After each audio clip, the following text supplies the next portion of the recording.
Okay, so we return with this very special Monday night talk. Mr. Van Dam, are you ready? I'm ready, sir. Okay, so we have here with us at the moment, we have from, if you're watching this at home, from your right to left, we have Bishop Tony Branch. Welcome. Welcome. Thank you for having me. You got it. We have Council President, Brockton City Council President, Mr. Robert Sullivan. Hello, Kevin. Hello, Ron. And then next to him is Mr. Jimmy Pereira. Thank you for having me. And he is, of course, with the Old Colony Planning Council. Right. Right? Transportation Planner. Community Specialist. transportation, yes, planning. I have that in my notes. And then we have Carina Mompelas. Hi, How are you? I'm good. How are you? So we've called you all here. Called us. We've called you all here. First, I want to thank all of you for coming, knowing that we were trying to get this conversation going. We are waiting for Jean Bradley Derenoncourt, City Council, Brockton City Councilor. He's on his way. Okay. So we expect him any moment to come into the room. And when he does, he can join the conversation. We did put out I did put out the request. I did speak with Stephen Figueredo. Oh, okay. My understanding was that Stephen was actually looking to. He's going to pull his name. But what he's doing right now is he's out there mobilizing and getting people to vote. He feels that's very, very important.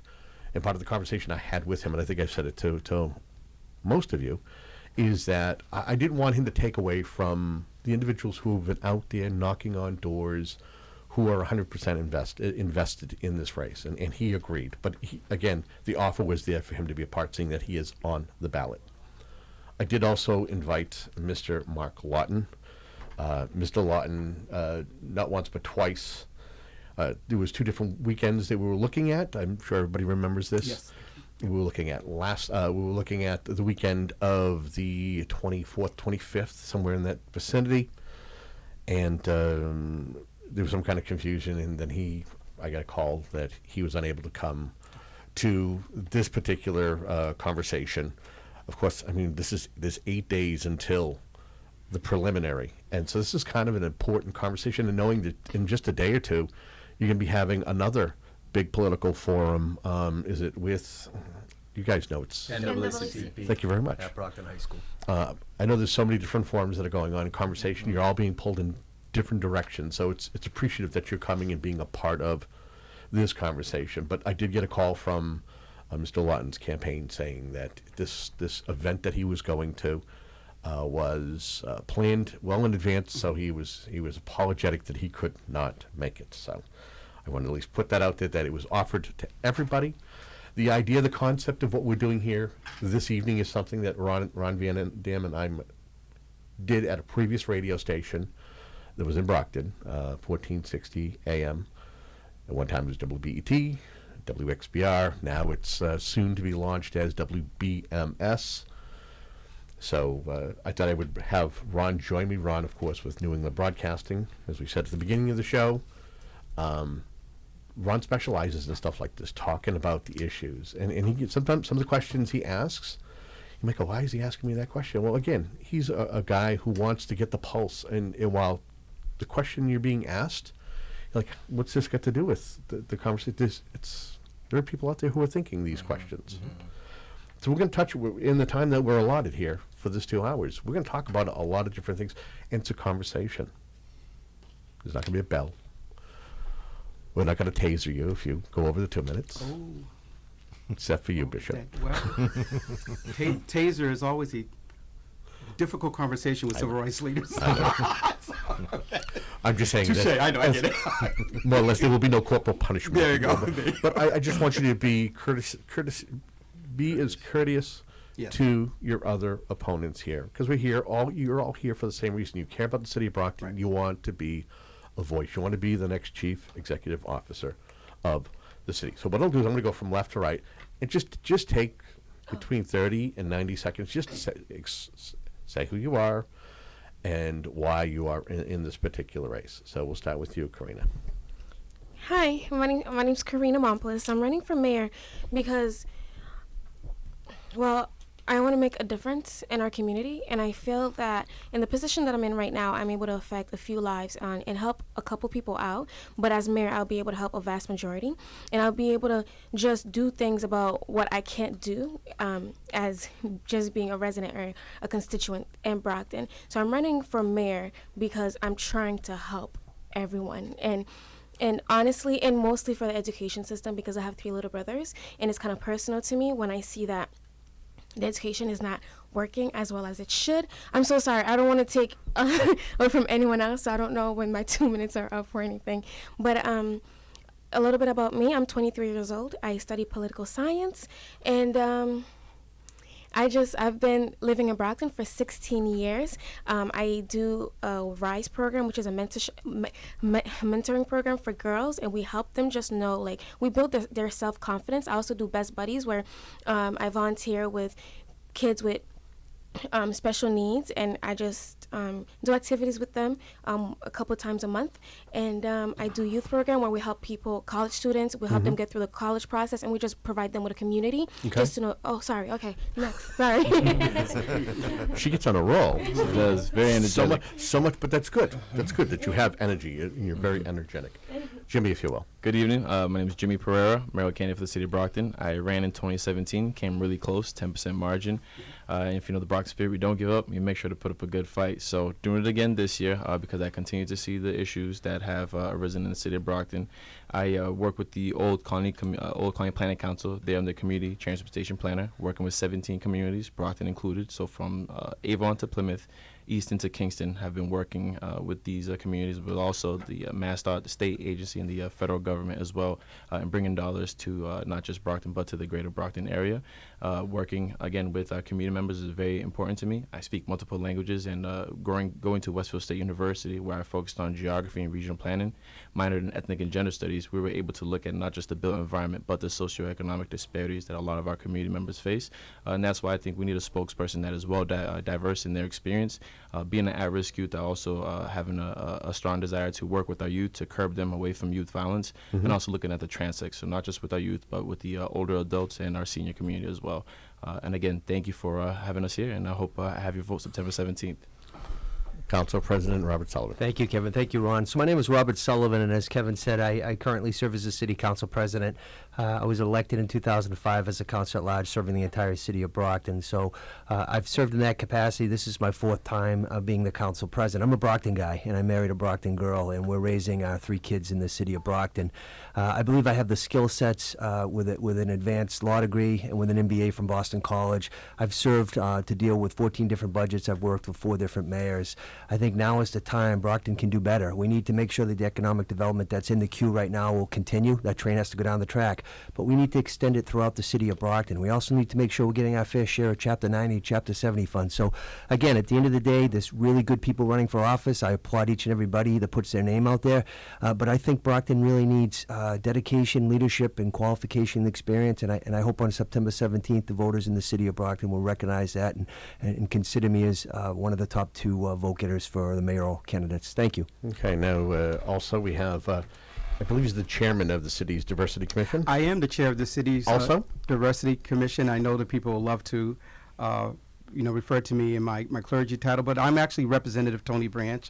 I'm elected to the Southeastern Regional Vocational School Committee. I serve there as chair of the Personnel Committee as well as one of the assistant treasurers. But I'm going to be fairly quick. I was asked to run for mayor of the city of Brockton by what we have been calling the invisible people. The invisible people are those that have not been a part of the political class of individuals in the city of Brockton that basically have grabbed power and pensions. With all due respect, Brockton is 2 cities. It is them and us. And when I say us, I'm not talking about people of color. I'm talking about whites, blacks, Latinxes, our other families that live there. We're talking about unity. We're talking about the rainbow of Brockton. So I'm running in this race trying to bring my private sector experience to every process in the city of Brockton, whether that be at City Hall or whether that be at the Brockton Public Schools. I'm a Six Sigma Lean professional. I intend to look at every process. I intend to make sure that we are managing performance to productivity. I even am going to make sure that the dollars that we're paying individuals are actually the correct wages for the work that they're doing. Listen, I'm looking for your support on September 17th because at the end of the day, City Hall does belong to you. Mr. Van Dam, the floor is yours. How would you like to start the conversation? Oh, I'm not running. That's right. You have to actually live in the city. Yes. Well, unless, well, we'll get I into used that. That's a to. bad joke. I used to. That's a very bad All right. joke. He did live in the city, though. Yes. For a long time. Don't you have a business in the city? Yes, I do. Okay. Which allows them to have a license to carry in the city. That's right. I don't know where you're going with that, but fine. There you go. It's all good. All right. Would you like me to question individually or ask a question of all? However you want to do it. All right, fine. Well, I'd like to go out for pizza with them. Can we do that? Can we Right, do that? absolutely. All right. You got it. I think you can see what they want for toppings if they want toppings. There you go. There you go. Okay. Let's talk about experience because we have a situation nationally that kind of gives us a story on what happens when you don't have experience. We don't have time in the city to learn things. You Right. should come in with something. So I'm going to ask you all individually and quickly if you can respond. What experience do you bring? How important is experience? And what can you lend? So, did you want Yeah, to? yeah, Let's- how do- yeah, we'll start with, So with I appreciate that. So Bishop, please. That's fine. So I come to the role of mayor if I'm elected as a private sector leader in senior positions, whether it's healthcare administration, whether it's affordable housing, whether it's just general business services. Currently, I have my own consultant firm that works on organizational development. But I love your question, Ron, because one of the things that I've asked is that the citizens really need to look at this as a job interview. The fact remains is that you're going to be the CEO of a multi-million-dollar municipal corporation, a budget between $396 to $450 million. So if this was posted, if our director of HR posted the position and you were to apply for it, people would probably look at my resume stronger than some of the others that are running for mayor.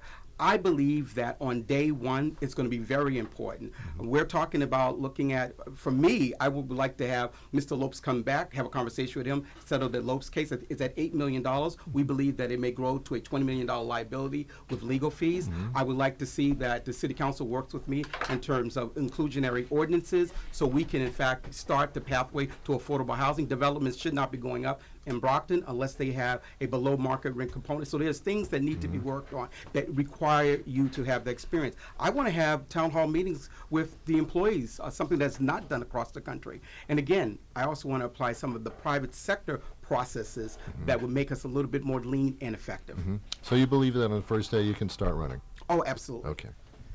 Ron, I think that's really an extremely important question. Experience matters. Experience is extremely important to hit the ground running day one. Again, having served as a legislative city councilor for 14 years in the capacity of president, I've served as acting mayor when the mayors have been outside of the city of Brockton. I've done appropriations, I've done hiring of personnel, I've been an attorney at the State House, I've drafted ordinances that benefit residents in Brockton. At the end of the day, you're electing a mayor, but it's the CEO of a business known as the City of Brockton. $440 million was the budget this year, almost $500 million. So, I know the voters take their job seriously when they go to the polls, and I believe my skill sets, my background, and even my volunteerism. 10 years as a volunteer on the board of Good Samaritan, coaching basketball, baseball, and soccer in the city of Brockton. I mean, I think at the end of the day, if you go to www.electrobertsullivan, you'll see my accomplishments and my background, and I'd appreciate the voters please investigate that. Thank you.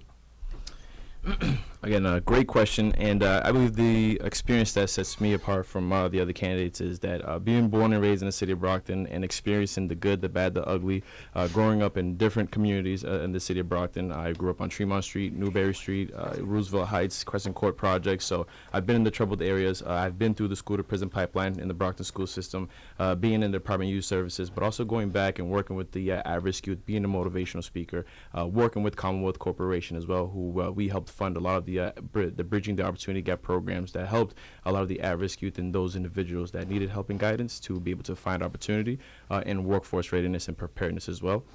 Going to Westfield State, I changed different communities, going from not just the urban community but the suburban and rural communities, and then having the experience there as well, and looking also as an environmentalist, working with whether it be the sciences, the watershed situation, not just here in Brockton but throughout the Commonwealth as well.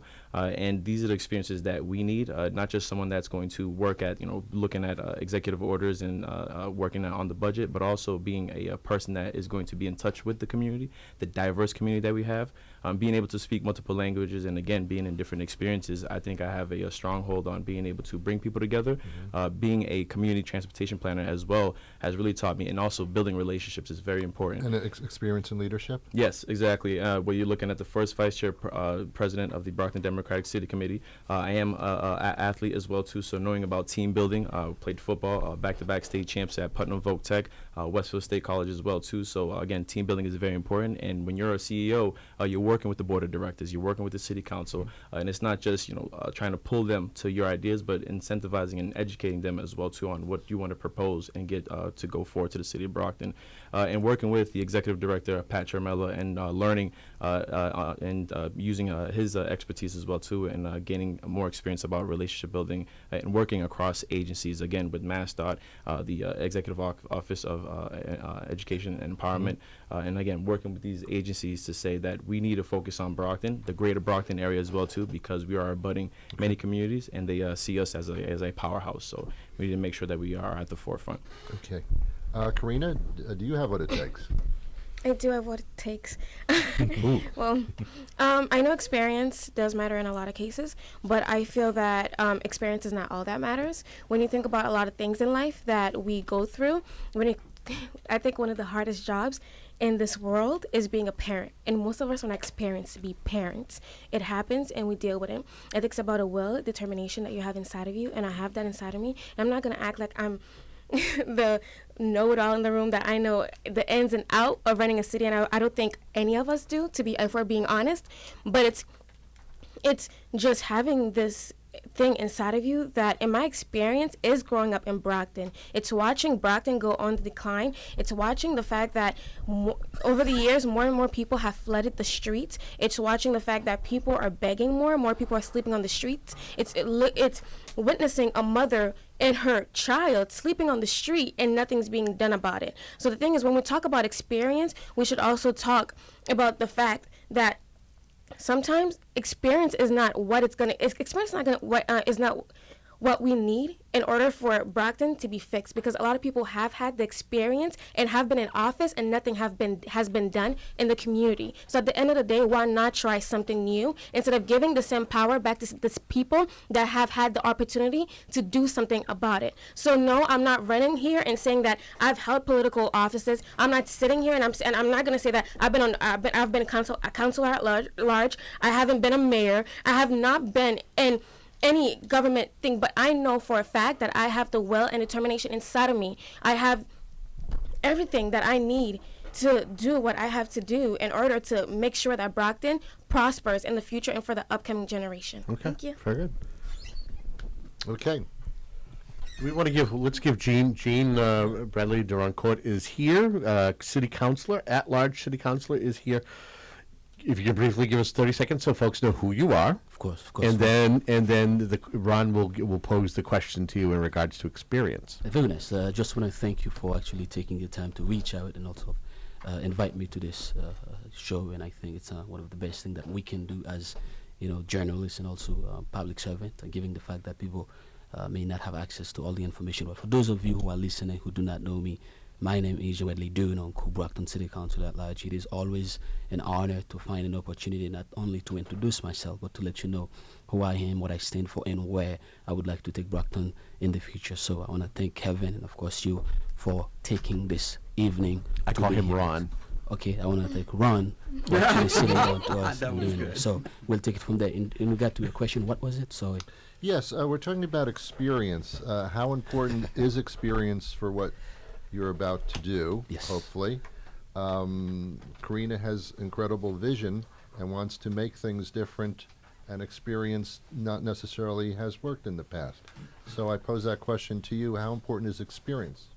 Very nice. I mean, I think that, you know, when it's come down to government, and obviously some of you do know, is that we are talking about the future of Brockton. As we speak, I am in office. I'm not just a candidate. I am an elected official as we speak, in terms of like making sure that we have checks and balances in the government. So as somebody who's running for mayor, and I think that you gotta be able not only to understand the culture, but being willing to stand on your own. And I think on this platform, anybody that knows me, they know well, I am bold, I'm progressive, I'm determined, and when I put my name onto something, I believe in it. The city of Brockton is about to do something amazing, which will define the next 10 years, if not 20 years. So with that being said, I think you need somebody who is willing and determined to bring everyone at this table. Look at this table. This is a very beautiful table, diversity. And that is what you need in Brockton. We have a very diverse city. It has been like that for so many years, but we are talking about a different kind of diversity as we speak. Jimmy mentioned that we got to be able to speak a couple languages. I speak 5 languages, and I think I will be able to reach out with a variety of people. But that's not important in regard to how you lead a city. Becoming a mayor, obviously, it's a CEO. It's like a mom or a dad to taking care of a child. As we speak, the city of Brockton does need somebody who is willing and determined to take the bold actions. And I think I am the person who can actually not only speak, but also do what I think is best. Nepotism and the maladministration that will be over, favoritisms. These are the things that you need somebody who is willing and determined to stand on his own regardless what's going on. So in regard to experience, I mean, obviously I am, 29 years old. I mean, I haven't really been there for 50 years. So if you take myself and somebody else, it's going to be different. But this is what you need. You need somebody who is able and love the city of Brockton truly. This is bigger than politics. We are talking about taking over a city. This is not a joke. That's a job. And that job requires somebody who has a backbone. And Bradley Derenoncourt will do everything he can possibly do to take Brockton to the next level. That's what I'll do when I become the next mayor of Brockton. Can I just ask, will there be an opportunity to respond to some of the comments? Sure. Okay. Sure. Just but in the graces, we're already 20 minutes into this conversation. Feel free to, but again, there's 5 of you here now. Right. So try to. While I know you all have something to say, and you want to try. You're trying to find a way to say it. Try to be as, yeah. Well, Or at least, you know what? At least get right to the point. Don't build a vision for us to walk through. I Say think it. you've known me long enough. I get right to the point. Okay, so get right to the point. So I'm the person here that's clearly has had a lot of HR experience, and so I'm going to push back on saying that experience doesn't matter. It absolutely does. When we look at job applications, resumes, career, VITAs, we look at competencies, academics, and training. It is very, very important from day one for you to have the experience. And I also want to caution people with respect to talking about multi-languages. I get that. I think that is very important. But I also think that's very important one of the things, Gene is a success with respect to ESL. So I also think it's very important that we have English speaking as a routine. Does that make sense? That's, Sure. that's Okay. all I'm All right, but I'm going to stay with you for real quick here. Okay. I know you have openly said, Tony, that you're the only candidate in the race that's a plan to deal with skyrocketing rents. Absolutely. How are you going to do that, and what experience do you have when it comes to affordable housing? So I am recognized by Mass Housing with 3 years of exceptional ratings with managing housing in Roxbury, Massachusetts, and that was during my younger years, actually. I'm also trained in the low-income housing tax credit. I'm also certified through the National Housing Management Association as a CFM, which is a certified financial manager and an occupancy specialist. So with that said, my credentials aside, the problem with the city of Brockton is that we haven't fast forward to looking at what affects families. So when you talk about Brockton, I hear a lot of people talking about what's going on Main Street, what's going on in homelessness in our city, but no one talks about homelessness prevention. That is a family that I spoke to last week, the rent has gone up in her 3-family house because everybody's realizing that we can maximize the 3-bedroom rents based upon fair market rent of Section 8. So you'll end up with a $1,900. So she goes from $1,200 to $1,900 simply because the federal government says that's the median income for Brockton. What I'm saying is that we have inclusionary housing. We actually have an ordinance that says, you do new developments in this city, 10 plus units or more, you reduce your rents in some of those units below market rent. So you're going to look to enforce what's already on the books. No, we don't have that. We don't have that on the books. All right, so you're going to look to create legislation. Exactly. Okay. All right, Exactly. good to know. Now, I'm asking you each individual questions. If you feel you want to kind of jump on a question that I've asked somebody else, please feel I free could actually to. talk about the housing strategy because working at Old County Planning Council, we actually created the housing strategy plan, and I was a part of that as well, along with our team. And knowing that we are overstocked, but it's not enough for the city of Brockton, and it's not enough even for the region as well too. So I think as mayor, we need a spokesperson that's going to work with the abutting communities. Transportation is an issue as well, and we see with the homeless epidemic. We see again with the housing strategy that isn't successful in those communities. So we need a mayor that's going to work hand in hand with our neighboring communities and hold these communities accountable and say that if we're not able to work hand in hand, then there has to be some type of impact fee, especially with the homeless community, but also looking at how we could work with our neighborhoods for housing as well. Oh, so I'm going to tapping into your community and transportation planner background. Right. You understand the benefits of studies and what's best for a community when it comes to traffic flow, right? Correct. Why would two-way traffic be important for Main Street in the city center? And it's great that you brought that up because what a lot of our candidates haven't been doing is actually informing our constituents that it's not just two-way Main Street, it's the network of transportation in the city of Brockton. So looking at Montello, looking at Warren, and also looking at the abutting streets that go along with it, and looking at the infrastructure and how we could change that as well. I have ideas that can be implemented, like such as shutting down one side of Legion Parkway, creating a pedestrian access, revitalizing further Douglas Avenue as well.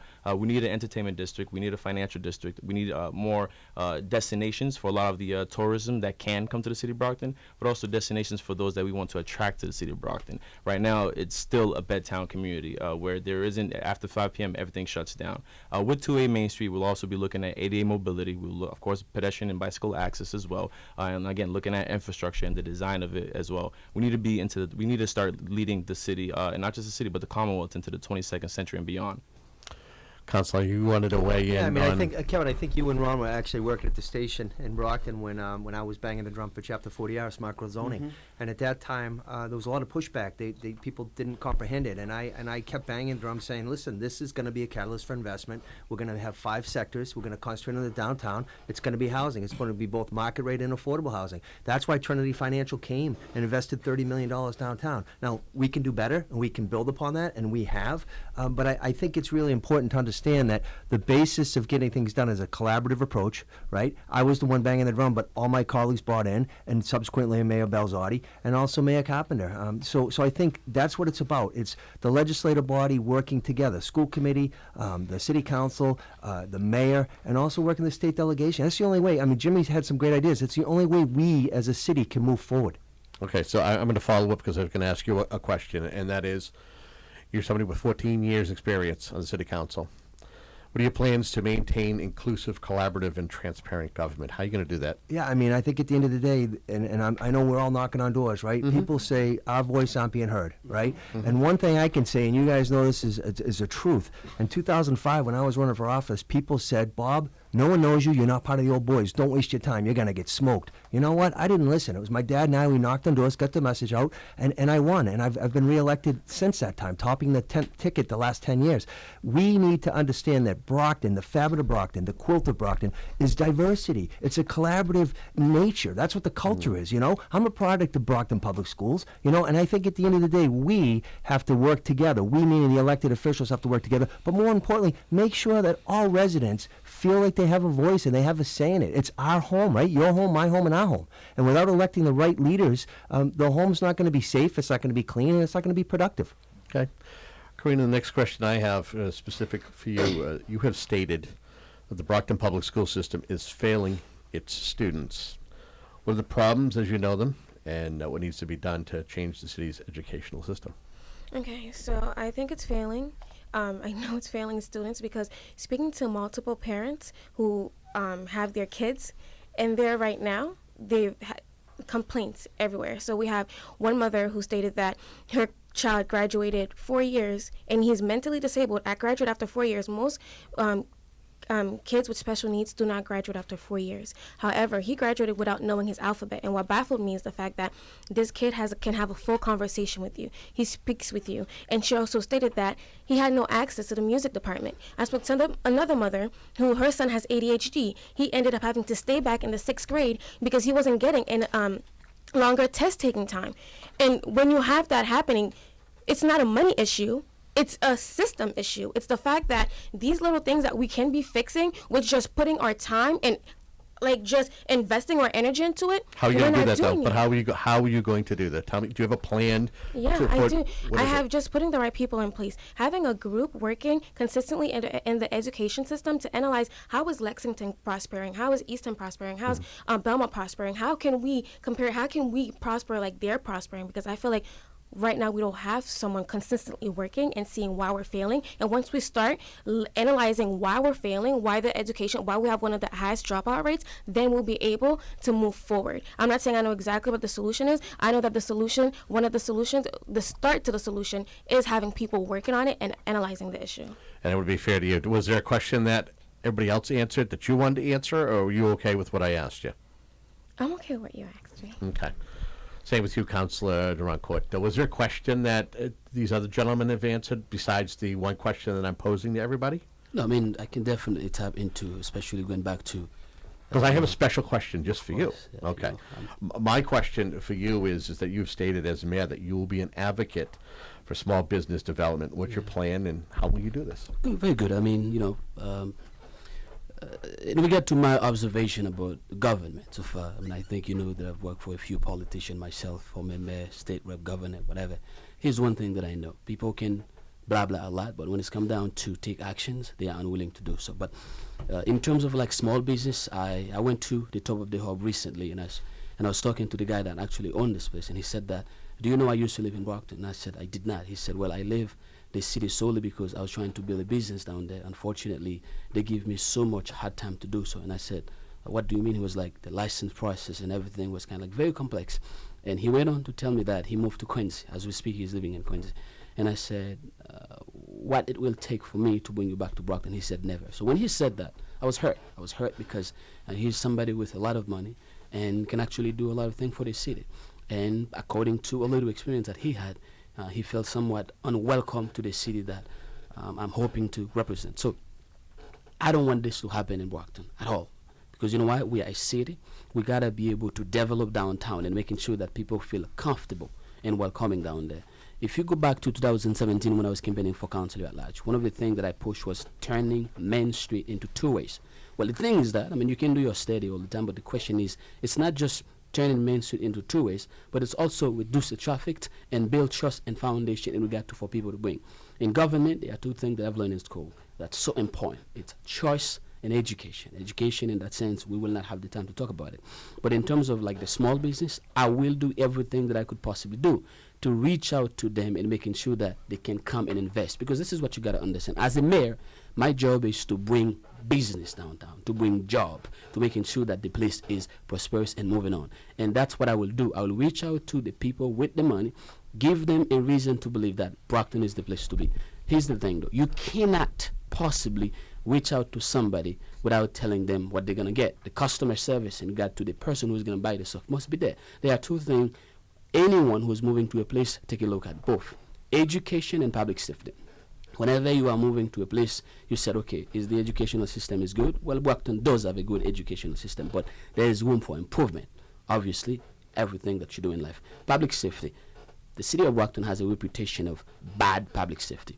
I gotta thank the Brockton Police Department for everything they have been doing with the little that they have. But in regard to this, the perception is out there. But Kevin, what we're going to do, we have to build a strong educational system and also public safety. Then we'll take it from there. You can welcome the business people. They will make the investment. Take my word for it.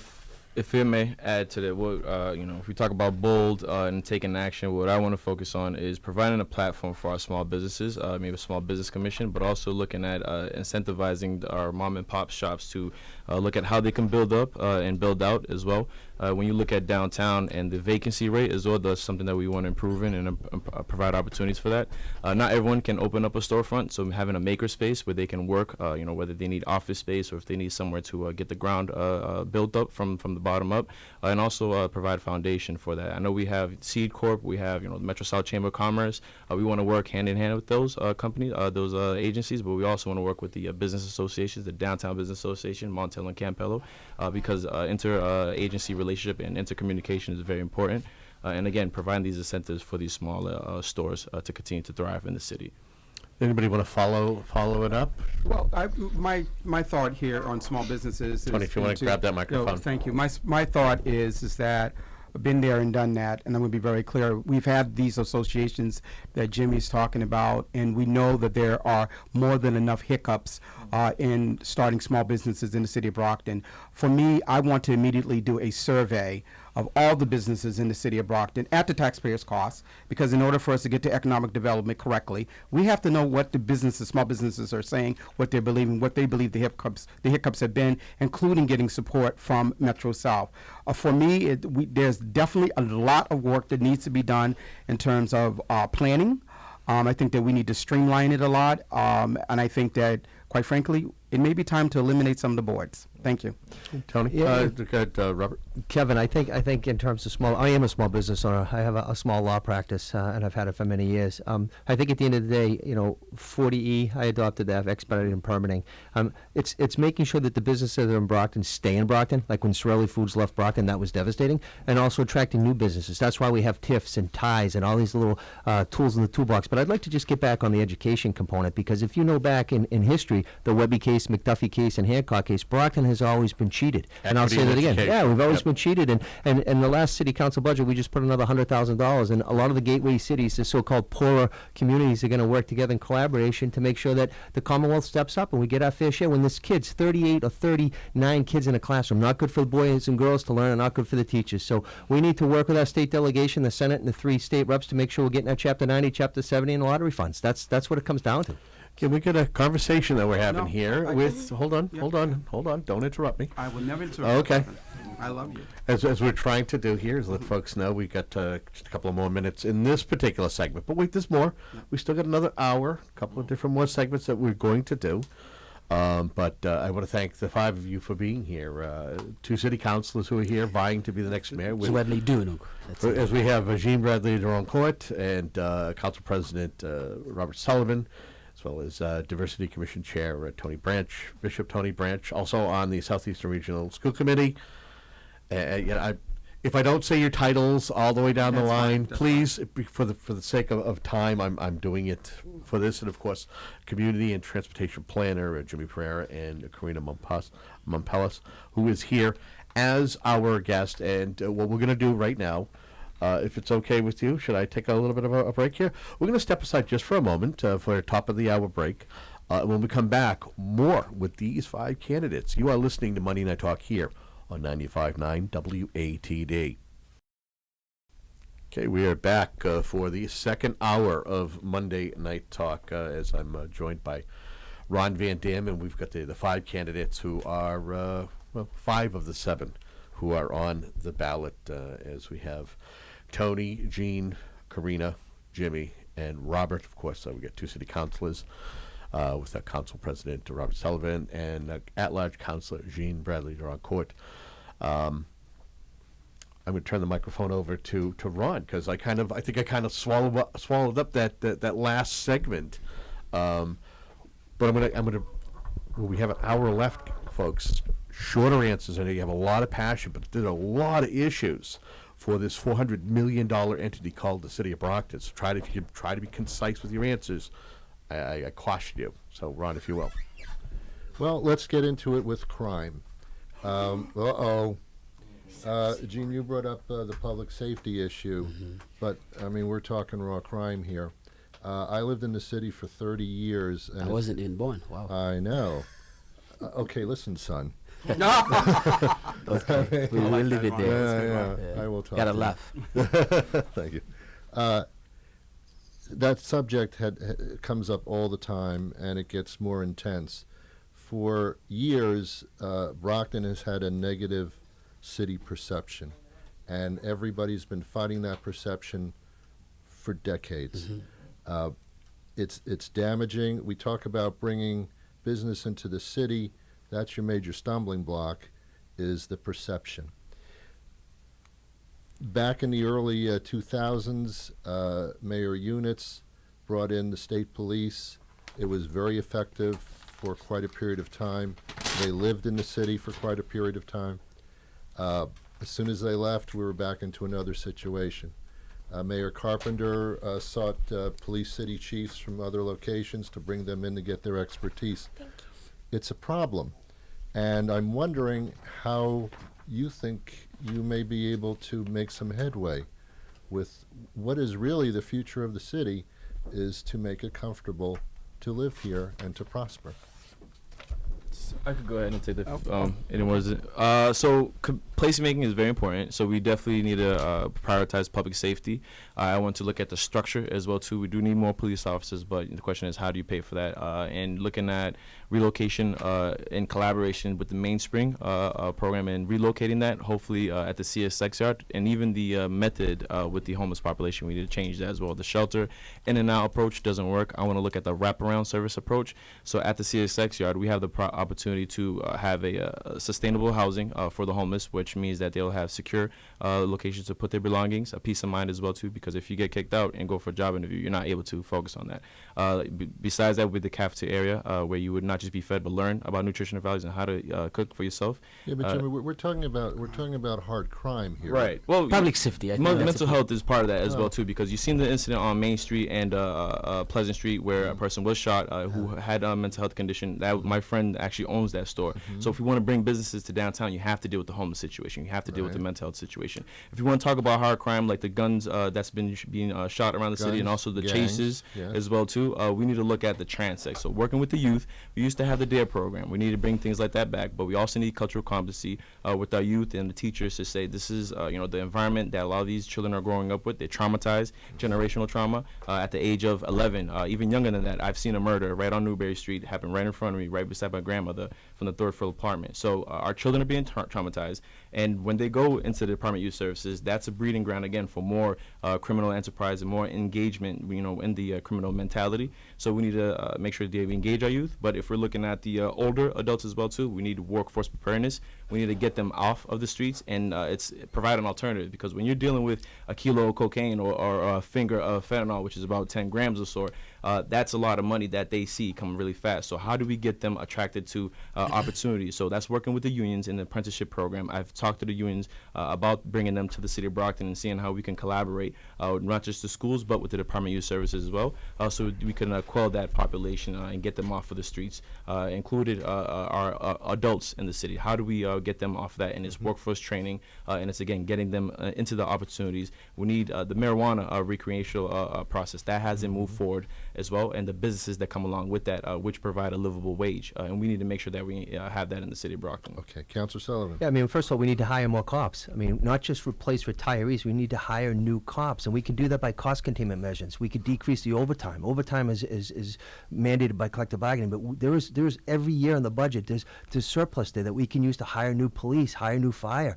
At the end of the day, it's about trying to do community policing, having cops walk the beat now downtown, right? I mean, I've done 14 budgets. I give the tools to the police. We just did 5 new cruises this year, Gene and I.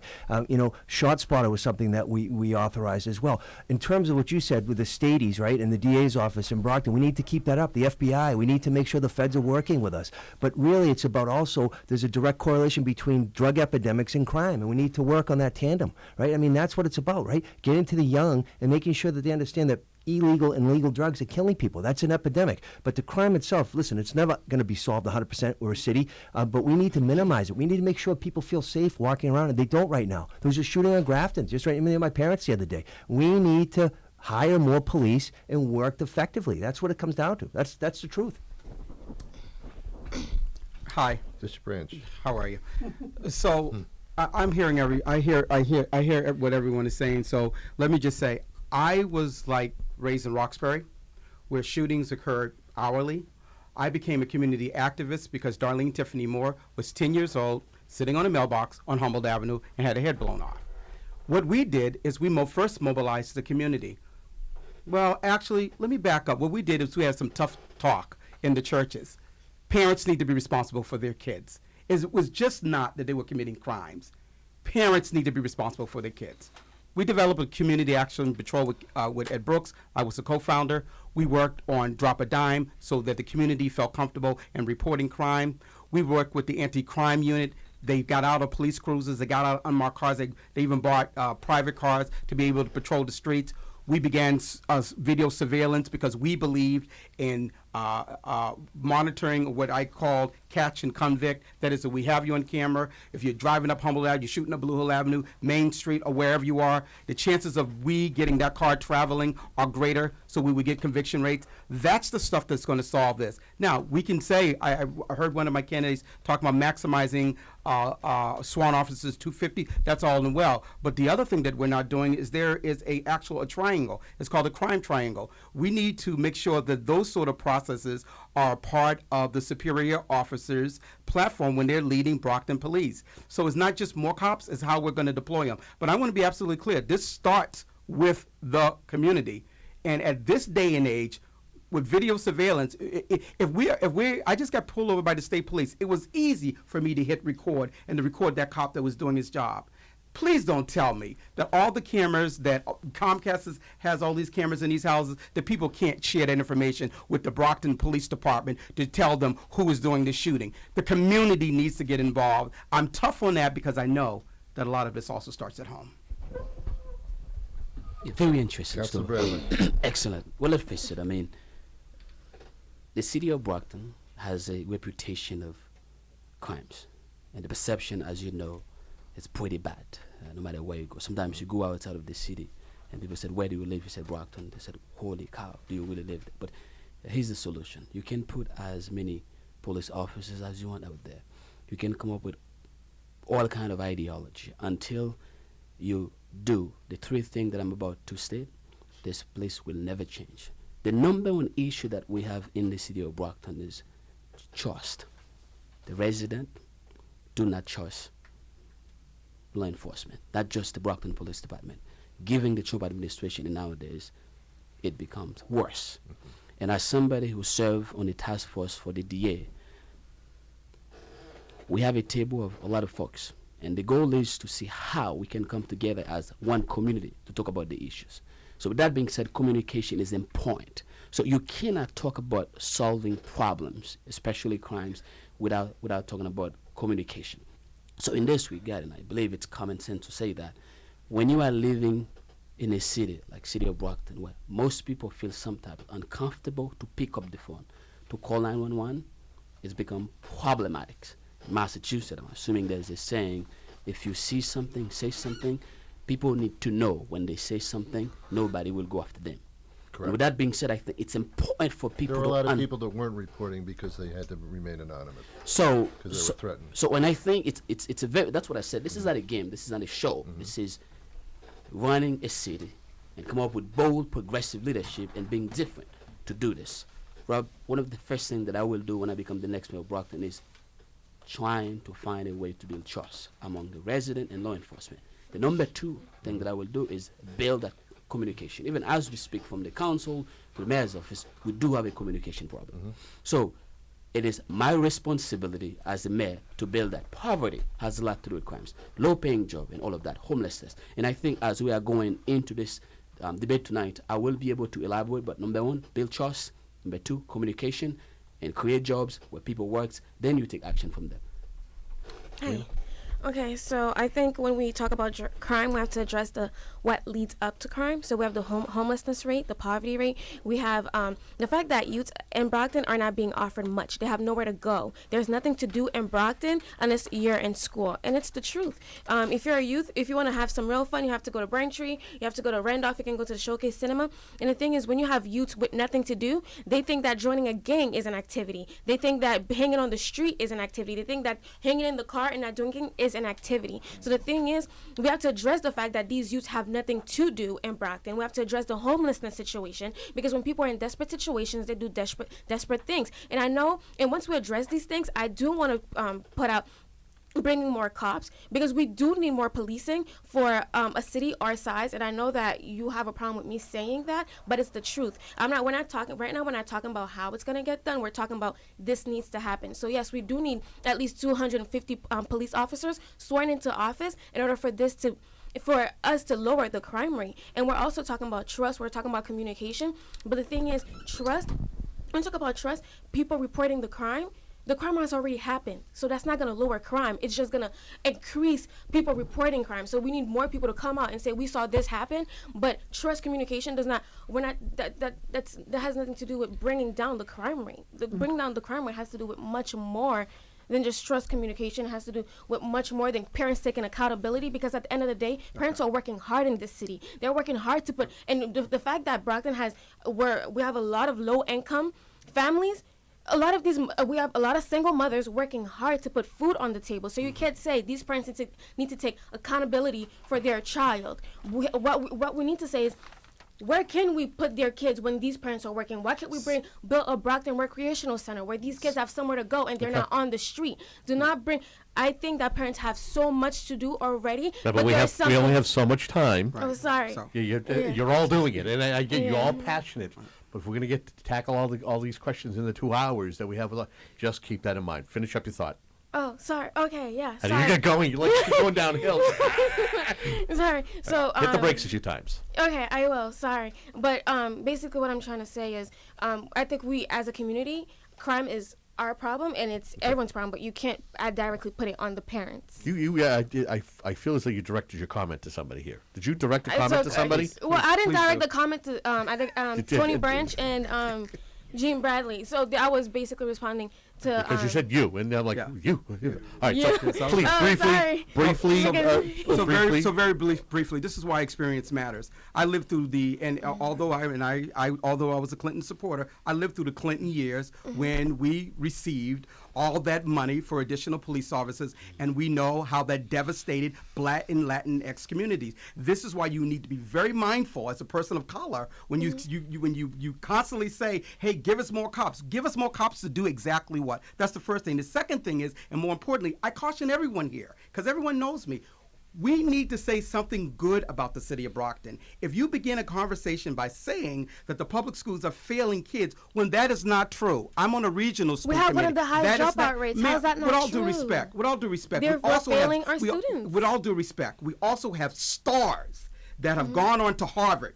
Stars that have gone on to Princeton, and it just so happens, not to bring a race, these are kids of color. You need to be very mindful when you say override the that. majority, Well, you though. need to be The mindful few, of that. The few do not override the Well, majority. The And the thing is, majority of the the ma- majority of the Okay. the majority of the kids Okay. are failing in Brockton. So- public But it's- schools. I'm going to push okay. back on that. But remember, we don't want to get hung up on this, okay? If we're gonna, because I want Jean, the councilor, to have a.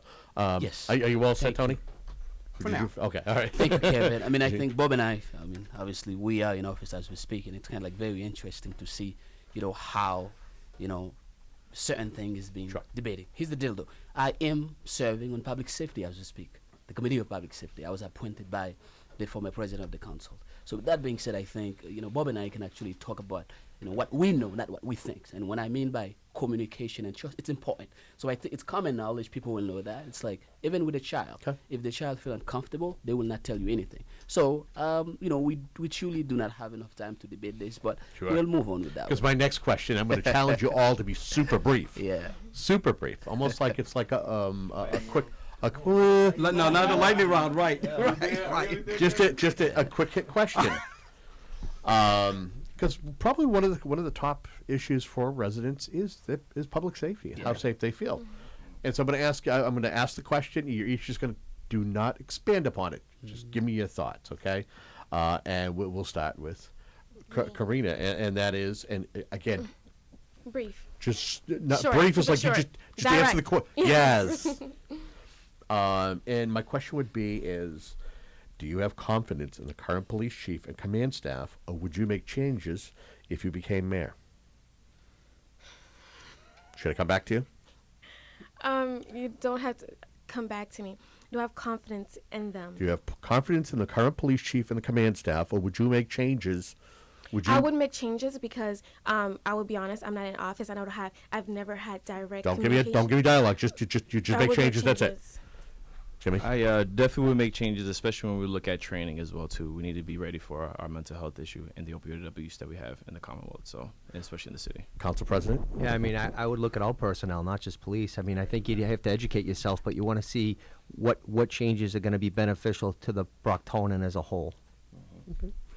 Bishop? I'm actually supporting Councilor Sullivan's comments, but I'm going to also go a step further because I would be looking to work with the city council in terms of reorganization anyway. So we would, under my administration, will be going to a commissioner and superintendent chief model.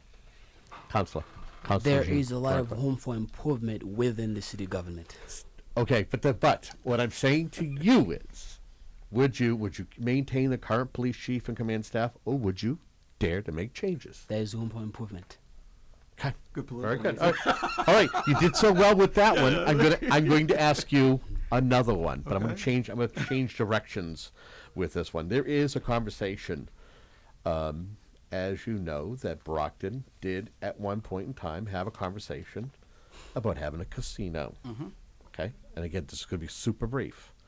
Where they have not decided what to do in the southeastern region, there is a conversation about maybe opening it back up. Would you be okay with the city of Brockton getting involved to have a casino? Yes or no? Councilor Derenoncourt. I'm thinking about it. Okay, Yes. that's Bishop Tony Branch. Senator Brady put in a new one. I haven't seen the plan. We need to evaluate it. We can't say yes or no at this time. We don't know what he submitted. But I'm saying to you is that I look at all businesses, but I also think you need to look at location as well. Okay. I agree with Councilor Sullivan on that. I think the location would be better. I would not support it if it's the same plan, neither would the Gaming Commission. But in my opinion, if it was a land swap at the mall, I think that's something that we should consider, especially being close to the highway and away from the high school. If that was the case, I would support it. But if not, then no. Karina. I say no because we have a lot of youths, and I don't feel like a casino just caters to the majority of our Brockton population. And I want something that caters to the youth, and I don't want them, because casinos are usually, they're usually like smoke free, like you can smoke and everything, and just the environment for the youth, it's not good. So I'd say no. Not sorry. Okay. Ron, I did it again. It's up to you if you want to ask another question. Kevin, I Ron kind was of just- like those questions though. Pretty good. You like Very good question. Did you want to ask me a question? There you go. Where were you on? Right. I don't know. I'm not sure. I don't know. All right. Karina was talking about kids, and that is very important. The playgrounds were updated not too long ago, quite nicely, but we're finding some paraphernalia in those playgrounds. Yes, and I've spoken to many residents in the area recently. That's so paramount to them. They send their kids out, and they have to make sure they know exactly where they are. They're very nervous about it. Also, that's the temperature of the entire country, unfortunately, but we're talking about Brockton now. It's a very good point. What do we do in order to make the youth not go in the wrong direction, to give them that could be an answer to many of the problems that we're talking about today. Man. So, as many people know, as Vice President of Haitian Community Partners for the last 3 years, I've been responsible for their youth program. And what we have done, I think on an average, we have graduated maybe about 85 teens out of that program.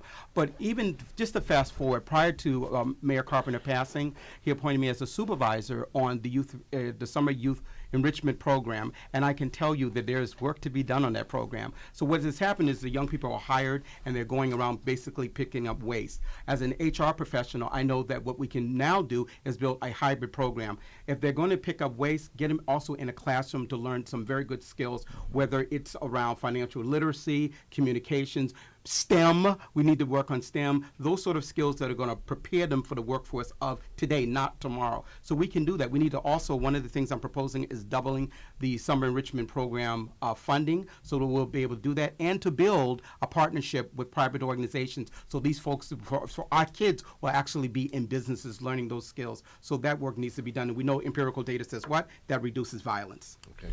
So, Ron, I mean, I am in city council for 14 years, but my biggest job is a father of 3 kids. Amen. 12, 9, and 7, and raising them here in the city of Brockton. We didn't leave home. Brockton is home. And, as a city council, I've appropriated funds and approved funds to have new playgrounds, right? We just did it the other night, Gene and I, for the Ash Street Playground, the Trent. We also have to make sure that the kids stay active, right? We have an obesity problem, right, in countrywide, not just Commonwealth-wide or citywide. So I think it's a collaborative approach again. We have a wonderful Boys and Girls Club, right? The NAACP, we have gold key medal winners from the Act Soul program. I mean, we have...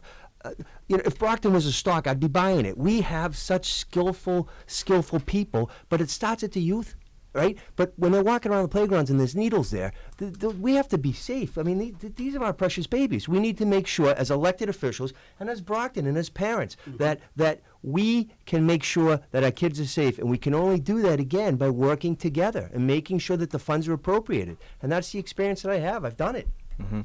And if I may add, and I agree with a lot of what the candidates are saying, but knowing that it is the opportunity, some things that I also talked about, same thing that Branch was saying, is that with the enrichment program, it's not just giving them financial literacy, but it's also showing them that they can be the CEOs, they can be the executive directors as well. In Springfield, I worked with the Water and Sewer Commission. We were painting fire hydrants, but I got to sit down and talk with the foreman, about his jobs, and that really what intrigued me into planning as well. So we need to look at that. We also need to look at incentivizing employers to look at how we could provide internships for these and also look at college credits as well. Bridging the opportunity gap is something that I worked with the Commonwealth Corporation, and also looking at STEAM. So Bishop Branch mentioned STEM, but we also want to include arts in there as well too, because a lot of people, whether it be vocational skills or whether it be a profession, some like audio engineering, some like videography. So we need to look at all facets that will intrigue our youth, and that's something that we have seen over the time as well too. So, Carina? Hey. And we just get a couple of moments left here before we wrap up this segment. Okay. Karina, if you all... Is this the last segment? Oh, no, we'll go one more. Okay. Well, it depends on how much you answer this question. Okay, I'll go quick. Well, I agree with everything that you guys said. I agree, and I really want to build a Brockton Recreational Center. I'm pushing it because I really want to do it. It's going to have a tutoring department. There's going to be music department where young artists can create. There's going to be athletic department because we have 4,500 students at Brockton High, estimated, at Brockton High. And we have like one sports team for each sport. So you have one basketball team, one football team. Not all those who are prone athletically get on the team. So a lot of kids are being left behind. So the No Child Left Behind Act is not being implemented in our school or in our athletic department. So why not at the BRC? It's going to be, well, that's going to be the nickname. Mm-hmm. So Brockton Recreational BRC. And what piggy bank are you going to break open for this? Right. Well, the thing... No, it's a great idea, but how will you fund this? So the thing is, I plan on funding it, so I want to obviously ask more from the state, and even though we're already like struggling to get some, I ask more from the state, and just partnering with we're gonna have we have the Patriots who partners up with Best Buddy. So the thing is, I'm gonna have a Best Buddy. There's gonna be a special needs department, and they would love to invest in it. Just getting investors, just contacting people to invest in this. Sometimes it's not all about getting the federal government to get us money. Sometimes it's about reaching out to the people in our community. It's about reaching out to sports team, Red Sox, these people to just donate some money. And I guarantee you, a lot of people are willing to help. We just have to go out in there and ask, and we're just tapping into one main street, which is let's ask the federal government, let's ask the state government. No, let's ask some people who are willing to help and make differences in our youth's future. Sorry, I'll let you guys go. Okay. No. The passion's there. We're just going to make sure that we're fairly distributing the passion to everybody else. Councilor Derenoncourt. Good question. I mean, let's just go back. We just a couple of minutes before we wrap this up, so go ahead if you will. Sounds good. Recently, I sat down with Tim Carpenter. I mean, he's the park superintendent. We talk about the necessity of improving each and every single one of them. And one of the things that he said is that, it's so complex and it takes so much work for them to actually, fixing those. And I didn't know he only has like 4 people helping him out. And we got to the needles. I just want to touch on that. So I sat down with him and he sort of like, explained to me what it will take to actually do that. And we got to young people. I mean, obviously, downtown Brockton is dead. This is something that I've been talking about since 2017. What we will do, we will bring business downtown. I call it nightlife, nightclubs, restaurants, and stuff like that.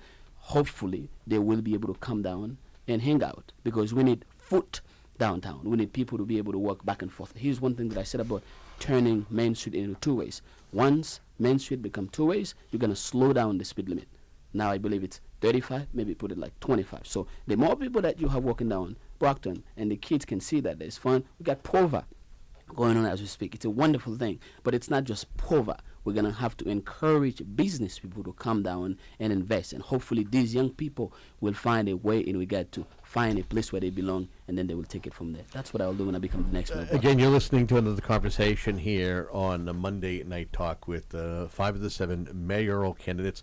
They're all busting at the seams because they all want to kind of chime in. We're going to have to do is step aside for just a couple of moments. When we come back, the final segment of Monday Night Talk, and we'll get further into the issues in just a few moments. You're listening to 95.9 WATD. Don't go anywhere. And we're back for the final segment of Monday Night Talk with 5 of the candidates who are here. Tony Branch, Bradley Derenoncourt, Carina Mompelas. Sorry if I said that wrong. Jimmy Pereira and Robert Sullivan. They are vying for your vote in just 8 days. That's when the city's preliminary is going to be. Find out where, in fact, you're voting, what ward, what precinct, 28 precincts. If you don't know, head on down to the Elections Commission. Get educated. I think I want to ask in regards to the revitalization of the downtown corridor, talk a little bit about what's happened under the last 2 administrations, the Balzotti and Carpenter administration. We've seen a flurry of development in downtown Brockton. Besides seeing market rate housing and a parking garage, I guess I want to get each of your visions and try to be as, again, concise as possible here. What do you feel is the final missing puzzle piece or two to complete the revitalization? And also, if you want to throw it in there, do you feel that there's too much housing going on in the city center? We'll start with Carina. You'd like to start with me? Okay. So, plans for revitalizing downtown Brockton. Yeah. Just so I know at first we have a lot of abandoned buildings, and I know that some people are maybe unwilling to give them up, and I know that some people are willing. Once again, I think it's just about compromising and talking to them, or it might be eminent domain, because if we do use that route when it comes to just taking propriety of those businesses, then we'll be able to develop them, like bring investors into town. I don't know, like just talk. Like I want to build a movie theater. We should cater to the youths. A major franchise like Applebee's, which I think would actually take the deal because the closest one is about like 30 minutes away. Well, it's in Quincy. Well, it's not too far, but still, I think they might take the deal. Okay. So it's just about just I don't know, just bringing more businesses and just like doing something with those buildings. We have the small businesses. It takes about it takes a long time, almost a year, for them to actually like to go through the process. Let's lessen that process. Let's put people on there who are actually going to be working consistently to help these people get their business started. So right now, even the starting a business is so difficult that people don't want to go through it. So we end up having a dead I'm end. going to stop you. The question was, this sorry. is what's important here. This has been an ongoing process to revitalize it. That there've been deals that have been brokered with project developers and folks who are willing to come in, spend millions of dollars to refurbish and renovate buildings. We've already had a conversation about two-way traffic here. We have a new parking garage. We have a new building that the state's going to build as far as for employment services, and I think we even have a college collaborative that's going on. But I'm asking you. Well, working on it. Oh, it's working on it. I'm sorry. I should see Jimmy's head nodding. Yeah. Jimmy's like, no, that's not happening. Okay, all right. But so what I'm asking you, and you got to be brief because you've already eaten up a couple of minutes here, is what do you feel a couple of the complementary things that could be put in place, whether it's restaurants, movie theaters, Lawn on D, like they have one in Boston. Okay. Just little like activities for the whole community, that family activities, you know. We have a bowling alley that smells like smoke most of the time. So it's just like bringing more. I feel like just bringing more of those family-oriented businesses, not casinos, but those things into town. Into downtown Brockton. Downtown Brockton. Okay. Councilor Derenoncourt, same question. What would you feel? What are the missing puzzle pieces, one or two, that will really set off this revitalization of the city center? Good question. I mean, I think the number one thing that we need is we need people to spend time downtown.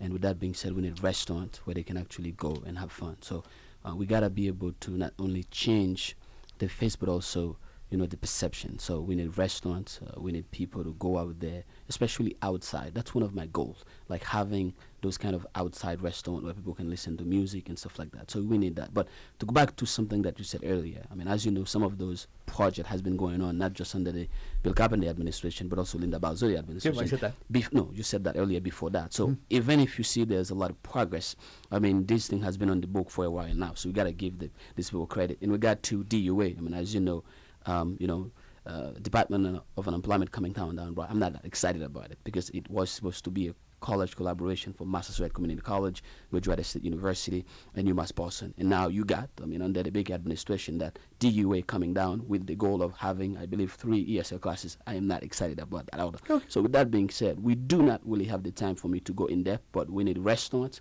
we need people downtown Brockton, we need people to spend time, and the city need more light. It's kind of like to dark certain places in the Brockton. And again, that has to do with a lot. That has to do with public safety as well. You need clarity and stuff like that. So with that being said, we will do everything that we can possibly do to improve that. Council Sullivan, same question, please. I don't think we need to reinvent the wheel, right? We can look at the city of Quincy, right, and even New Bedford and Fall River, right? I mean, in terms of trying to make downtown Brockton thriving, right? We need to attract businesses there, right? Maintain businesses there, bring people there with residential housing, but also have the other amenities that they need, a supermarket, right? But we need to make sure, first of all, that the community is safe. People aren't going to move downtown if they don't feel safe. You know, it's a ghost town after the court gets out at 5 o'clock at night. So we need to try to figure out as a collective group, how do we benefit that and draw that? I mean, we can give tiffs and ties and all that stuff, right? There's going to be a beer gardens on Frederick Douglass Way. But at the end of the day, Kevin, the only way we can do this is to have the right people in place to be the catalyst to get the ball rolling. I mean, that's what we need to do. And for the folks at home who don't know what a TIF, I know what a TIF is tax incremental financing, and the tie is tax incremental exemption. Right. Okay. Jimmy, same question, please. Great. So, as you know, as an urban planner, this is what I sleep, eat, and work on, and I've been doing it even before college. So, what we've been talking about, what a lot of the candidates are talking about, is placemaking and foot traffic, and how do you generate that? So, of course, it's public safety. It's, of course, slowing down traffic as well, too, and it's, of course, bringing businesses. But how do you do that? So, the Governor Baker has allowed municipalities, if they so desire, to have to set the speed limit at 25 if it is dense in that community, in dense areas. So, we will be implementing that because Brockton is dense, of course. But we would also be looking at how we will implement different practices to bring businesses to the city of Brockton and bring people to the city of Brockton as well. When you look at traffic calming devices, it's not just bicycle lanes. It's also looking at the education piece, in which we have a diverse community, which we need to be implementing that. Also looking at bringing these businesses, diverse businesses, that's going to intrigue members of the community to go and dine at these restaurants. We don't have any Indian eateries. We don't have other cultures like Ethiopian that will provide different tastes for everyone's palates. And again, making sure that we don't just look at downtown, but we look at the other economic sectors. Kmart will be maybe closing shortly, and that's a prime location for light industrial. There's a flooding issue there, so we have to look at how we can accommodate that. Maybe a swale garden as well to improve that. How about a supermarket? A food desert is what we see. We need you haven't had one there since Shaw's, yes, but it's not enough. And because you get high rise, it's like you get a lot of housing down there. And that's a lot of complaints that we've been hearing. And also with the lighting, it's not just me though. It's not just the 30-foot lighting, but also pedestrian lighting as well too, to make sure that it's visible on the ground level. So I believe in beauty in the details, and there's a lot of things that we won't be able to get into detail in right now. But it's again making sure that we have someone in place that has the educational and the personal experience and the professional experience to make it happen. Tony. Hi, thank you. I'll try to be as brief as possible. I was thinking supermarket because of the large housing development that is down there. But I'm going to continue to support what the Carpenter administration is currently doing, and that is to make sure that we, in fact, have mixed use of all the property that's down there. But one of the most important things that I'm not hearing people talk about, so, you know, again, my background is affordable housing, but I'm certified in market housing as well, is that when we go through and do housing studies and housing surveys, and we look at property, we do look at how property looks, what they look like. So for me, what I would like to do is have the city council approve an appropriation that we actually start fixing up some of the buildings downtown. Literally start painting those buildings. It looks very depressing, as God bless you, as Councilor Sullivan has said. But when you do like a walkthrough when you do like a walkthrough with people that want to potentially come into the city, they see basically a pretty ugly city. I think we need to correct that perception. One of the other things that we're not doing with all these with all the approvals that have happened, we're not doing what we try to do in Boston to make sure that we have guaranteed tenants. So before we approve, at least my development team, before they approved anything, we want to make sure that they actually have commercial tenants that are going to be going into that bottom floor. And one other important aspect, I'm a big guy with the union, so I believe in the Chuck Turner model that we use in Boston. That is that I see a lot of development using public work dollars, but I don't see people that look like me, and I don't see women. So all this development that's going up, we need to have it reflect the workforce of our current city demographics. Thank you. Okay, let's go on the other side of the coin now. We've been, oh my gosh. We've been talking about problems. Let's talk about uniting people. Let's talk about making people feel good about themselves and where they live. I try. If you were able, through some communication device, whether it be cable or radio, to speak to every man, woman, and child in the city of Brockton all at once, what would you tell them to pass on the leadership of feeling good, having hope, optimism, etc.? Daily message. Yeah. Do you feel it's important? And if so, what exactly would you say to them that would lift them up?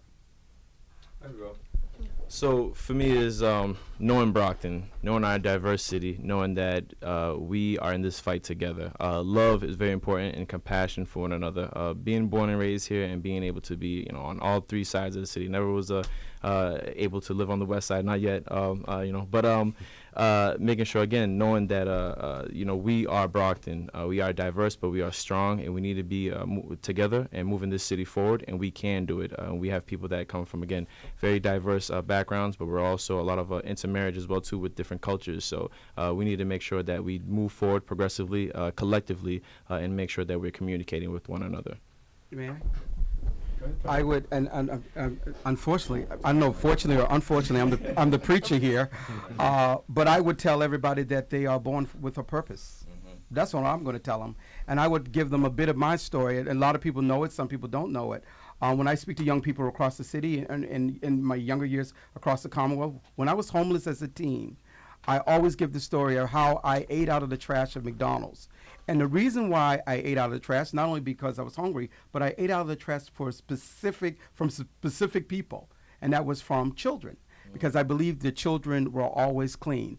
But what's more important to this story, the way I received shelter, the way I received nourishment throughout my day, guess what that was through? Through public education, through going Mrs. O'Brien at the Humana Tech. So for me, it's that to understand that no matter where you have been, you still have a purpose. And we only need to be united in our three causes moving forward, and things will be fine. Ron, someone asked me the other day, do you think this election is about race? I said, yeah, it's about the human race. That's what it's about, right? I mean, I don't care if you're white, black, young, old, gay, straight, right? We live in the city of champions, the city of Brockton. And what I would do if I'm fortunate enough to be mayor, my first act would be to have a community engagement meeting. Sit around the table, share ideas, hear criticisms. That's what it's about, to be a public servant, to lead. And again, the skill sets of Jimmy or Gene or Carina or Tony have, I don't have. But if we share it and we put it on the table and you put away ego and you say, hey, we're doing it for the right reasons, that's how success is achieved. Bottom line. Hey, well, to just everyone, just when we talk about unity, I just want to remind everyone that this country was not founded on it was founded on the Asians working the coal mine, the African American working the plantations, the Caucasians bringing in their corporal knowledge. It was about team effort. It was about every race coming together to build what we have today. It was not built on one race. It was built on multiple races. And this country does not belong to anyone. It belongs to all of us. It belongs to just whoever invests has just the ability to invest in it. And so I just want to specifically say to the young people, it doesn't matter where you are today. It doesn't matter how old you are. You can make a difference in your community. I think in life, we all fall down. We all face giants. I mean, I'm spiritual. When you think about David facing Goliath, when you think about Gideon with 300 men against 10,000 Philistine, it wasn't about experience. It wasn't about whether he was prepared for it. It was about faith. It was about will. It was about determination that they had to accomplish whatever they wanted to accomplish. And I think that I just need everyone to know that whatever you want to accomplish in life, you can and you will. I'm sitting here as a woman, as a super minority, and I'm fighting for all of you guys because I just know for a fact that this country is not a merit of experience. It's just whoever goes out and takes it. And if you go out and take it, you have it. Thank you. Good. Here's what I would like to tell people, especially the resident of Brockton. Obviously, my slogan has been believe in Brockton. The city of Brockton is an amazing place to be. And I want them to see culture as beauty, diversity as beauty. So with that being said, I want them to understand that they are part of an amazing community with excellent people who are willing and determined to put their hands on the pot. But these people are looking for somebody to join them. I would give them a reason not only to believe in themselves, but also know that the city of Brockton is truly a city of champion. We have a lot of champion in the city of Brockton. Despite of the challenges that we are facing, Brockton for me is one of the most amazing places that I've ever been. I want them to know that. And that's why I said it. I want them to believe in Brockton. Because in order for you to appreciate something or to know the value of it, you gotta be able to believe in it. So if you believe in it, then you will be able to know that you are part of an amazing place with excellent people and unlimited potential. That's what I will tell them. Again, you're listening to a conversation with 5 of the 7 candidates who are running for mayor in the city of Brockton. 8 short days. The preliminaries will be held in Brockton. We have here in the room right now, we got 2 city councilors. We have at-large councilor Jean Bradley Derenoncourt and Council President Robert Sullivan. He's also an at-large councilor. We have Bishop Tony Branch, who is chair of the Diversity Commission, Community and Transportation Planner Jimmy Pereira, and the one and only Carina Mompelas, who is here as well. This is another quick question. What? Is that a bad thing? You're like saying everyone just, well, my name's Carina. Well, I'm a resident of Brockton. I'm a poli-sci major. I'm someone who cares. I'm a caring individual. So would you want me to say a poli-sci?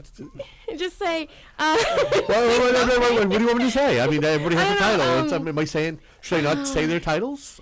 Yeah, well. Are you okay, you know what? Carina describes me enough. Okay, just Carina. That's perfect. That's my title, Carina. Okay, like Madonna. Or Beyonce. Okay, that works for me. Can I just say this? Well, And please don't be angry with me. Sure. I think people need to be mindful and look at the 1619 project right now, so they'll be educated on the fact that African Americans actually built this country. And I'm saying that for a reason, because I think there's been a habit, even among our own people, of dismissing our accomplishments. That's all I'm saying. So I'm going to quickly ask everybody this quick question. 3 things, and you can be real brief if you can, you'd like to accomplish in your first 100 days. That's before I turn the microphone over to Ron to ask you real quick. Tony? Inclusionary housing. I'm sorry, thank you for that, Jen.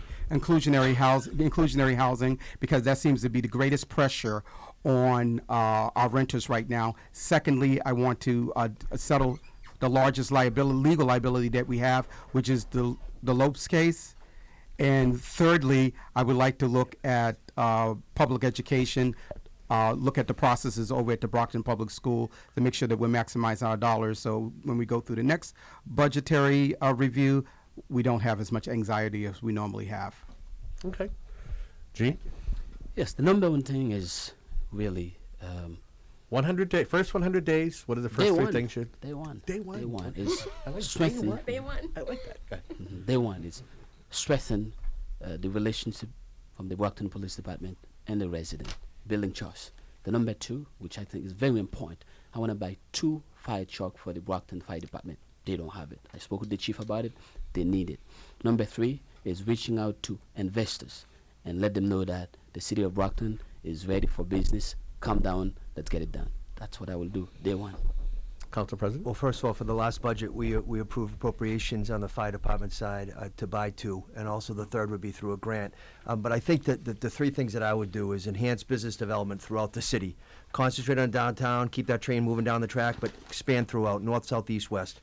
Increase public safety programs, get more cops, get more fire. And my campaign was proudly endorsed by Local 144, the Brockton firefighters, as well as PFFM, Professional Firefighters of Massachusetts. But at the end of the day, guys, it's about improving our quality of life. Enforce codes. Enforce the codes. We can do Perception's software now, reality. so- Well, perception's reality, right? I mean, it's a dirty city. We need to enhance it, and we need to make sure that the codes that are on the books are enforced. Okay. Karina? First, I'd want to, as in my first 100 days, I will definitely, just analyze what's going on in the education system. As I repeat, I do not think that it's excelling. So I do want to find out what's going on with it and find ways to improve it. Second, I do want to contact investors for my for the Brockton Recreational Center project and see who would be willing to invest in it and just for us to start building it and just putting the right people in place, the development team for the infrastructures of Brockton. And third, I want to get the homeless off the street, whether it be, we talked about it at the meeting, the day programs, and just those things. I just want to get them off the street and into a safer area, somewhere to be, and give them a purpose in life, because I feel like sometimes the reason that we turn to drugs, the reason that we turn to the streets is because to be like purpose. So just like helping them out. Sorry. No. Was that your third one? Did you say your Yes, third that one? was my third Okay, just want to make sure. Jimmy. So my top three initiatives in the first 100 days is to look at not just downtown but the other economic sectors, relocating, working with Mainspring and looking at the CSX yard and improving public safety throughout the area. Second would be working with law enforcement and neighborhood associations and community members and diversifying the tactics like walking beats, not just in downtown, but the different wards as well, and the structure there as well too. So having police officers in each ward, each precinct, and having intercommunication with the neighborhood associations and the community members. Third is joining the Gateway Cities in the education lawsuit, and also working with the Mass Teachers Association for the Fund Our Future program, because of course education is key, knowledge is power. So those would be my three initiatives. Okay. Being a candidate for mayor or any chief executive office is difficult because you're only one person and there's a lot to do. You have to bring on people that you trust will do the job with you. Right now you're campaigning and you're meeting the public and expressing yourself. It's very natural for anybody who wins the position to move away from that connection after that. How can you, and what would you do to keep that connection with the public in the same vein as what you're doing now, sitting at this table? So for me, I'm not going to change at all. I'm still a clergy person. Will remain on the board of directors of Haitian Community Partners, where I work with our young people, the Cape Verdean Association. I'm not resigning from the NAACP. I will be resigning, of course, from Southeastern. So for me, I'm going to remain, and I will be similar to what Menino was, and even a Ray Flynn. I will be walking the beat of this community because that's who I am already. And that's what kind of frustrates me. You know, you run for mayor and you see everybody now, but I'm hoping to see the same folks come to our board meetings supporting our community activities, because I haven't really seen a lot of them. So I'm being really direct about that. So again, I'm not going to change. You know, this is an excellent question. And as you know, as a mayor, I think that we work for the people. And even now, as a council at large, Bob and I can talk about that one. We need to find a way to reach out to everyone, not just those of, not just the folks that we meet during the campaign, even those that we haven't met, we probably will never meet. So the thing is that I will do a newsletter that will go out there pretty much every month, if not more than that, to let them know this is where we are, here's what we are doing, and this is what you can expect. I think that's important. And again, communication. You gotta be able to communicate with your constituent. And as somebody that works for them, I will treat them as people that I want to talk to every single day. I'll do that. So we're in the people business, right? We're public servants. We're in the people business. We knock on doors to meet the people, to get their ideas. One thing that I'm proud to say is, as a council at large, I initiated quarterly meetings, and my colleagues, and Gene's one of them, and Moses Rodriguez, now John McGarry, and Win Fowler. We have open door policy at the junior highs and middle schools.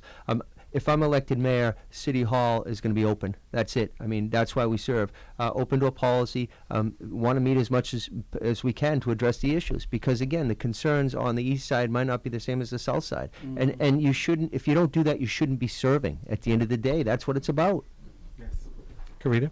Oh, okay. So, first, so I want to create a website where everyone can put their insights. So whatever's on your mind, whatever you're going through in Brockton, you're able to write something, submit it, and someone's going to read it. And I also want to just publicize more things. Like, we talk about parents not coming to school committee meetings. Most parents don't even know they're happening. So, and I know that they're saying that, oh, it's aired on Channel 9 or something.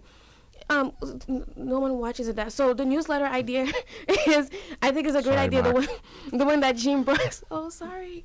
The one that Gene brought up. The newsletter. I think that is a great idea for people to have a newsletter coming to their. I was like, back in the day when the newspaper people used to like throw newspapers at your house, but it'd be brief, so we wouldn't have to like just read through all those, but you just have like something coming. Like a newsletter. So yeah. Good job. So, as a public servant, I've been in touch with the community for years now, whether we're looking at surveys or whether we're just providing information, and that's something I'll continue to do. And I know that, it's not just having an open door policy, but it's also having a open city policy. So going to the community members where they are. I walk downtown every day. I know the complaints, not just from the business owners, but from my own co-workers as well. And again, it's continuing to be out there into the different community sectors in the city as well. I don't want to just do a newsletter, but I want to do a video, the constant video. I know the mayor did Shoe City Scoop. We want to continue to do that, providing multilinguals as well too, and federal Title VI guidelines, where for the population 1,000 or more, you're providing documents in translative services in languages, so they can help assimilate and get acquainted with the regulations here in the city and in the country. So that's what we'll be doing. Jimmy, do you got a website or something folks want to find out? Yes, give it. you could find me at www.jimmyforbrockton.com, or on Facebook, Jimmy Pereira for mayor, and also Instagram, JP for Brockton, and Twitter, JP for Brockton. Thank you. I'll give you my cell phone. I've done that for 14 years, 508-846-1208, and my website is electrobertsullivan.com. Again, Robert Sullivan, number 4 on the ballot, but I'm always first for Brockton. Carina, do you have a website? Yes. Okay, so it's CarinaMompelas.org. You guys can reach out to me on Facebook at Carina for Mayor. Call me also, because I'm a very open person. Even as mayor, you guys will be able to call me, 781-888-1676. Once again, it's 781-888-1676. And you guys will be able to come and talk to me also if you guys want to set up meetings. I'm good for that also, because I'm a face-to-face person. I'm not really a social media. So you guys just call me, set up meetings, and Thank you for that. Please reach out to us, Tony Branch, for mayor on Facebook. You can also reach our website is www.tonybranchforus.org. www.tonybranchforus.org. Councilor Derenoncourt. My cell phone is 774-297-0191, and the website is votejanebradley.com. Just Google my name, janebradley.com, the guy with the longest last name. You can understand. Thank you, Councilor. And Mr. Van Dam, I want to thank you for sitting in on Thank this. you both. Thank you both. Thank This, you very much. this conversation, and thank you, all of you, for being here. I know it wasn't easy to say, please come all the way to March Vegas and participate in this, but it's really appreciated, and we wish all of you the best, and we wish you folks who are tuned in, get out and vote. 8 days, September 17th. Find out where your polling station is if you don't already know, and get involved in this election. It is important. Ron, that's all the time we have. You guys wouldn't consider like all being mayor at once? Probably not. And I think when I become the next mayor, I'll be more than happy to have all my. When Bradley Derenoncourt, when I become the next mayor, everybody will have a seat at the table. Oh, nice. I promise that. So you guys are going to be like co-mayors. I like it. All right. Well, unfortunately, that's all the time that we are allotted, but hopefully we can do this conversation again with a smaller group. Of course, there'll probably just be 2 of you. But that's all the time that we have here. You have been listening to Monday Night Talk here at 95.9 WATD. Until next week at 6:15 p.m., have yourself a great evening. Thank you.